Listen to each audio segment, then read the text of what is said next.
이번 장에서는 물질대사 중 광합성에 관해서 학습하고자 한다. 햇빛은 대부분의 생물이 직접 사용할 수 있는 유형의 에너지가 아니기 때문에 다른 형태로 전환되어야 한다. 광합성은 식물, 조류, 그리고 미생물들이 생화학 물질을 만드는데 태양의 에너지를 이용하는 과정이다. 광합성 반응을 요약하면 다음과 같다.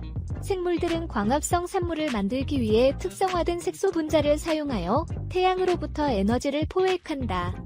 그러한 생물들의 세포에 있는 효소들은 에너지를 이산화탄소 분자로부터 탄수화물인 포도당을 만드는 데 사용한다. 과정 중 물이 사용되고 부산물로 산소가 방출된다. 식물에서 광합성은 엽록체라는 세포 소기관에서 일어난다. 광합성은 두 과정으로 일어난다.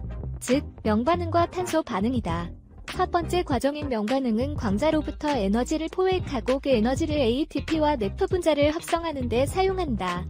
엽록소 분자로부터 기인된 전자는 에너지를 운반하고 물로부터 제거된 전자로 대체된다. 물로부터 나온 수소이온은 네프 플러스를 환원시키고 엽록체 내의 양성자 농도 기울기를 형성한다. 두 번째 과정인 탄소 반응은 명반응에서 생성된 ATP와 네프를 사용하여 이산화탄소를 탄수화물로 환원시킨다. 광합성은 빛에 있는 에너지의 포획으로 시작된다. 햇빛은 약 4%의 자외선, 52%의 적외선 그리고 44%의 가시광선으로 구성되어 있다. 광합성의 효율을 높이는 가시광선은 생화학 반응을 추진하는 적절한 양의 에너지를 제공해준다. 빨간색 빛과 파란색 빛은 광합성에 가장 효과적이다. 생물은 색소를 통해 빛 에너지를 흡수한다. 식물 세포의 색소가 광자를 흡수하면 어떤 전자는 에너지를 흡수하여 높은 에너지 수준으로 도약된다. 광합성 생물은 광자 에너지를 포획하기 위해 다양한 색소 분자를 이용한다. 엽록소 A는 모든 광합성 생물에 있는 가장 풍부한 광합성 색소이다. 엽록소 A는 빨간색과 주황색인 600에서 700나노미터 파장 그리고 파란색과 보라색인 400에서 500나노미터에 해당하는 파장을 흡수한다. 그리고 엽록소만큼 많지는 않지만 보조색소는 엽록소가 흡수하지 못하는 빛의 파장을 흡수한다. 이러한 색소에는 카로티노이드, 피코에리트린과 피코시아닌이 포함된다. 광합성의 세포 소기관인 엽록체는 잎의 엽육조직 세포에 있으며 막의 이중층은 그라나라 불리는 더미로 조직화되는 틸라코이드라 불리는 납작하고 서로 연결되어 있는 주머니를 형성한다. 빛은 흡수된 후 그라나에서 화학에너지로 전환된다. 화학에너지는 스트로마에서 탄수화물을 만드는 데 이용된다. 틸라코이드 막에 존재하는 색소 분자들은 약 200개의 엽록 분자들이 덩어리를 이루고 광자로부터 에너지를 전달한다면 엽록소 분자 각각 기증할 때보다 두 번째 광자가 빠르게 뒤를 이을 확률은 4000배나 높다고 한다. 엽록소 분자는 다른 색소 분자와 덩어리를 이뤄 광합성의 효율을 크게 향상시키는 관계를 형성한다. 광합성 에너지 전달은 관계의 색소 복합체 내에서 시작된다. 색소 복합체는 두 개의 주요 부분인 안테나 복합체와 작용 중심이 있다. 안테나 복합체는 300개의 엽록소 분자와 50개의 보조색소, 그리고 단백질이 포함되어 있는 분자의 집합이다. 안테나 복합체가 햇빛으로부터 광자 에너지를 흡수한 후 에너지는 단백질과 연합된 에너지 수집 분자인 작용 중심으로 전달된다. 이 에너지는 탄수화물 합성 과정으로 전달된다.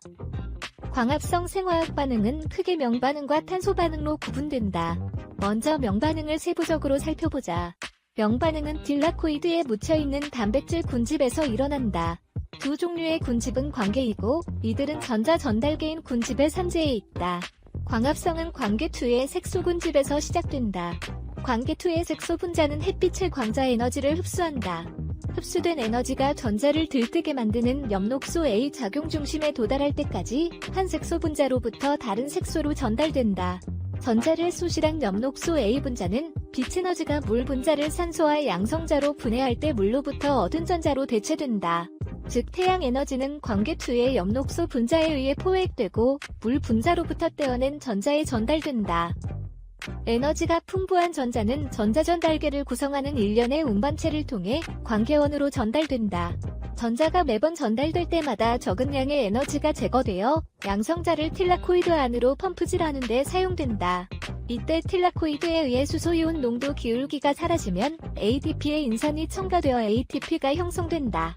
틸라코이드 막에서 일어나는 현상을 살펴보면 틸라코이드 내의 양성자 농도가 증가하여 틸라코이드 암과 엽록체의 스테로마 사이의 화학 농도에서 차이가 생기게 된다. 이런 양성자 농도 기울기는 양성자 구동력이라는 엄청난 양의 잠재 에너지를 갖고 있다. ATP 형성이 양성자 농도 기울기로부터 에너지 방출과 짝을 이루는 것을 화학상 투적 인산화라 한다. 관계원에서는 보다 많은 태양 에너지가 전자에 더해지고 전자는 네프 플러스로 전달되어 에너지가 풍부한 네프를 만들어낸다. 에너지 운반체인 ATP와 네프는 켈빈에로의 탄소 반응을 연료로 사용된다. 그런데 어떤 이유에서 진생생물은 광합성을 하는데 두 개의 관계를 필요로 하는가? 답은 더 효율적이기 때문이다. 두 번째 반응인 탄소 반응을 살펴보도록 한다. 탄소 반응은 생명에 필요한 분자의 합성도, 기체 형태인 이산화탄소의 탄소가 세포가 사용할 수 있는 유기 화합물로 전환되는 과정인 탄소 구정에 의존한다. 탄소 반응은 경로의 첫 안정한 화합물이 3탄당인 3인산글리세르산이기 때문에 쉽스리 회로로 알려졌다. 켈빈회로는 효소들이 대기 중 이산화탄소와 5탄당1리불로 5스인산을 결합시켜 불완전한 6탄당 분자를 형성하는 것으로 시작된다. 이를 촉매하는 효소는 루비스코이며 이 효소는 ATP와 네프를 에너지원으로 사용한다. 루비스코 효소에 의해 만들어진 불완전한 6탄당 분자는 즉시 3탄당 분자인 PGA2 분자로 쪼개진다. 회로에 이어지는 단계들은 PGA를 켈빈회로 이산물인 3탄당 분자인 인산글리세르알데히드로 전환시킨다. 이 산물의 일부분은 리불로 오스인산을 형성하기 위해서 재배열되지만 일부분은 포도당 분자를 생성하는 이어지는 반응에 사용된다. 이런 5탄당 출발 문질의 재생은 회로가 지속되기 위해서는 중요하다.